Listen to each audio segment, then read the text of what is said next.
আপোনালোক সকলো আহিছে ইয়ালৈ সেই কথাতে সেই একেজন মানুহকে বিচাৰি যিজন মানুহক নাই বুলি ক'বলৈ কোনো কাৰণতে আমি বিশ্বাস কৰিব পৰা নাই, কিন্তু সেইটোৱেই সত্য। আৰু এই সময়ত আপোনালোক সকলোৰে ভাগি পৰিছে, এই কথাটো নিশ্চিতভাৱে আমি ধৰিব পাৰিছোঁ, আমি প্ৰত্যেকজনে ভাগি পৰাৰ দৰে। কিন্তু এয়াই সময় চাগে আমি তেওঁৰ বাবে আপোনালোকক অতিপাত ভাল পোৱাৰ নিচিনা হয়, তেওঁ আপোনালোকক ভাল পাই উঠি তেওঁলোকৰ বাবে আপোনালোকে অকণমান ধৈৰ্য ধৰিব লাগিব।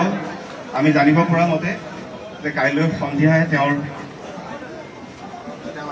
আহি পাবহি, আৰু সেই কথা কিছু সময়ৰ পাছতেই আমাক চৰকাৰী পক্ষৰ ফালৰ পৰা সবিশেষ জনাব কি ধৰণৰ কি কথা হ'ব। কিন্তু কাইলৈ সন্ধিয়ালৈকে আপোনালোক সকলোৱে ধৈৰ্য লওক, আৰু আপোনালোক সকলোকে অনুৰোধ কৰিছোঁ আপোনালোকে নিজৰো এইখিনি সময়ত অকণমান খবৰ ৰাখক।